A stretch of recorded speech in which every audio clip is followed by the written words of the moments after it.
was a terrific performance from Benavidez, and again, he continues to prove why he is one of the best pound-for-pound fighters in this sport today, and he was a fantastic performance. David, let's get your thoughts on the victory. I know you said it a little bit after the victory, but just thoughts after you kind of gathered yourself in the locker room after. Yeah, I feel really good, man. I knew it was going to be a hard fight. That's why I trained extremely hard. We're talking a lot of shit, but at the end of the day, we sold the shit out the fight. A lot of people want to see, a lot of people bought pay-per-view, and it was a great fight. You know what I mean? I think I showed what level I'm on. You know what I mean? I don't know what percentage I landed at, but I landed a lot. Against a great fighter. What'd you say? 41%. 41. It's pretty good. It's really good. And I don't think I got hit that much either. You know what I mean? So I think that just shows what level I'm on, fighting with great fighters like this. And I'm just excited to keep putting on great fights like this. Calling out the best fighters and fighting with them in big arenas like this. You know what I mean? This is what I'm made for. All right, guys, please raise your hand, and we'll try to get you a mic. David, congratulations on the victory. We talked a lot about beforehand. I asked this also with David Morrell when he was doing his press conference. The fact that you had so much more experience, a lot of people thought that would really be a big key, as excellent of a fighter as he is. I looked at the fight, I thought that's a big difference. I wanted to get your take on whether you felt like you could just basically kind of, I'd not say do whatever you wanted to do, but really control that fight from start to finish. Yeah, well, it was, it did play a big role, but you know what I mean, he should have been calling me out. You know what I mean? I've been professional 11 years. Now my past 5 fights have been big fights. So now I kind of know, that you can't, that you got to take it easy the first couple rounds. You know what I mean? And I know how to work a 12-round fight. I know how to work a great fighter. You know what I mean? And I'm just looking forward to keep being the best version of myself every single fight. You also said before this fight that, which I found an unusual comment, you wanted to redeem yourself from the Wojcik fight, even though you won, because you were injured and you wanted to show that you could be at your best. How would you assess that now that this fight's over with? Were you at your best? Yeah, and because he knows, he didn't say nothing. He knows that my punching power is real. He knows every time I get in there with the fighter, that's exactly how they leave, just like that. You know what I mean? But I was mad because Wojcik didn't leave like that. He didn't really seem as hurt as all these other fighters, but because my hands are injured. So now that my hands are good, now you see the power that David Benavidez is real. Over there. How you doing, David? This is Najee from Cigar Talk. Congratulations on your victory tonight. You fought a bunch of elite opponents, throughout your career, between, Caleb Plant and Andre, and of course now Morrell. Can you talk about where he ranks just as far as difficulty, between your past opponents? He hits harder than everybody I faced. He's obviously because of 175, so he's a good fighter, but I think just my experience alone, I've seen so much different styles. I've seen Caleb Plant, Demetrius Andre, Wojcik, Anthony Durrell. Who else? So I mean, I kind of like I'm just getting better and better. But this dude was good. He fucking brought it until the 12th round. You know what I mean? So he's a good fighter. He's a good fighter, but you know what I mean. I think, like I said, I just showed what level I'm on. Yeah, for sure. And lastly, Eddie Reynoso was sitting ringside. Do you feel like this victory would bring you closer to Canelo fight, or maybe not? I don't know, bro. You guys keep asking me about that fight, and I know as much as you guys. I mean, I would love to fight Canelo. It'd be a massive, massive fight, but Canelo says that he has other things, and he says I'm being too mean in the way that I'm approaching him. So you don't want to face monsters. You know what I mean? I guess I got to work on my attitude. Over here. David, congratulations. Herky Al-Sheikh said that he would like you to come to the Beterbiev Bivol fight. What are your thoughts on possibly doing that, and what do you think about fighting the winner next? Yeah, I mean, I would definitely love to go. Right now, I'm just thinking about taking a break, bro. I've been training for 4.5 months. Been preparing for this fight, but I would love to go over there, and I would love to fight those guys. This is what I'm here for. You know what I mean? Every fight, I feel like every fight that I take is going to be the hardest fight ever until the next fight. You know what I mean? And that's how it should be, because we're going up in competition. We're going up against the best of the best. If you look at my track record now, I have a pretty good resume. Not pretty good, I have a really good resume. So every fighter I'm going up against is better than the last one, and you know, I'm happy I'm able to show what level I'm on, and I'm happy to, continue to progress in my career. Last one, the back over there. Hi, Benavidez. This is from Boseo Algarete. Congratulations on your fight. I just wanted to know if any time in the fight, I know it seemed like in the 11th round, the knockdown came and it was more out of balance. But were you ever hurt in the fight? No, I wasn't ever hurt. Morrell, he landed some good shots, but I don't think like that, bro. I don't really think I'm hurt, or nothing like that. He landed some good shots. There were some rounds he landed some good shots, but I landed better shots. David, dijiste en la entrevista post pelea que esperabas que pegara más fuerte. ¿Te sorprendió también un poco la estrategia que tenía él? ¿Esperabas más oposición previo a la pelea a lo que se prometía que sería él? Sí, yo pensé que iba a pegar más fuerte y yo pensaba que tenía mejor técnica también, pero yo creo que enseñé en qué nivel estoy y me siento muy orgulloso con el trabajo que hice. Y también les enseñamos que puede bailar mejor que Morrell. So I did think that Morrell was going to be stronger and that his technique was going to be sharper, but in the end I proved who I am and that I can be both stronger and faster than he is. And Jose Benavidez was saying that David also proved that he can be a better dancer than Morrell was. Next question. Right here, David, Marcus Hayes with Fight Hub TV here in the middle. Congratulations, champ, once again on a scintillating performance. I wanted to ask you about that. At what point did you feel like you took control of the fight enough to start dancing and kind of throwing things back in Morrell's face that had been happening? I felt I took control of the fight immediately.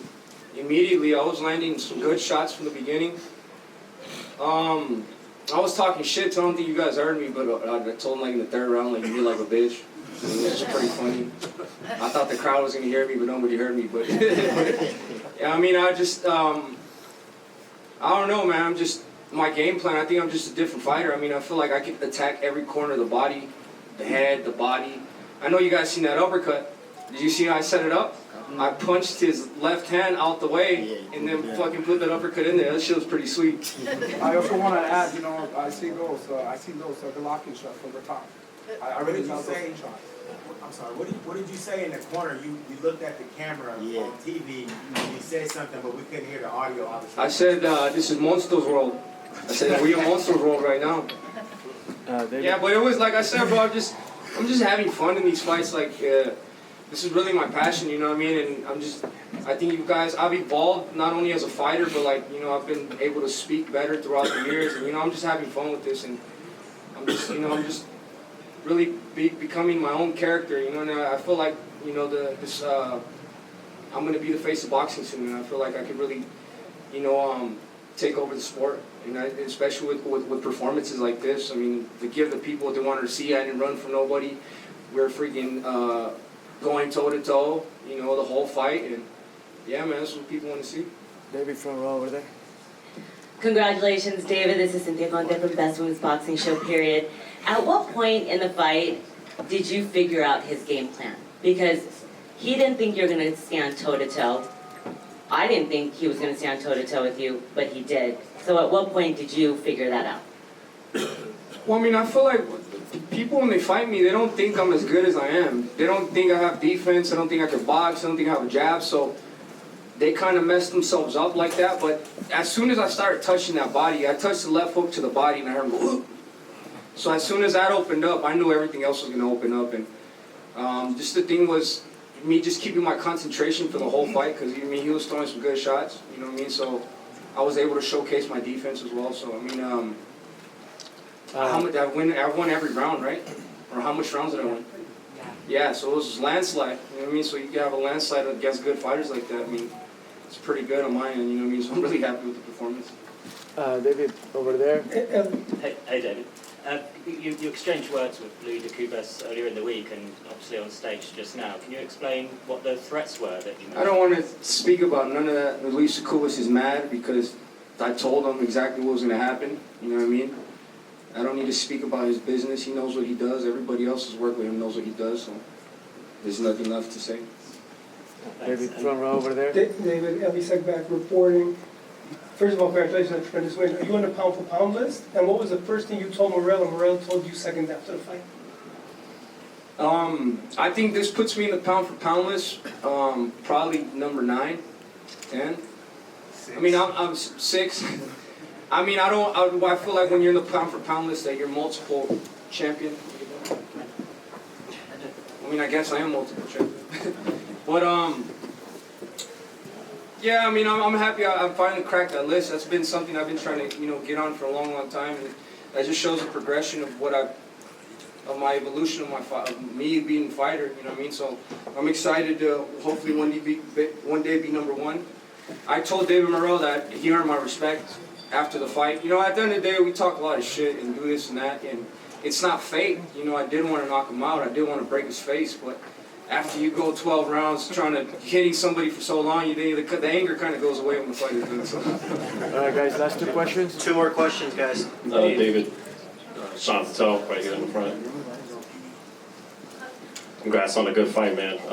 Talk to Sampson about it just after the fight, what he thinks makes the most sense next. Maybe Morrell rematch, or are you more interested in fighting for the light heavyweight titles against the winner of Beterbiev and Bivol? Why would I fight a rematch? It's almost a fight a rematch?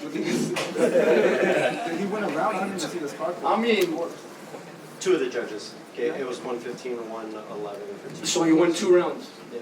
So what? I mean, does I mean, that deserve a rematch? I don't think it deserves a rematch. I feel like, I don't know, we're just trying to, to put us in the number 1 spot, so I guess that's next. But you know what I mean, right now, bro, I just really want to take a break. I'm fucking tired, to be honest with you. I've trained really hard, so I'm willing, you guys know me, I'm willing to fight the best of whoever is on the table, so I'm just gonna keep doing that. Because after I beat Bivol or Beterbiev, there's still always going to be new fighters coming up. So I mean, it's not really about who's next. It's just about beating the best fighter that's on the table.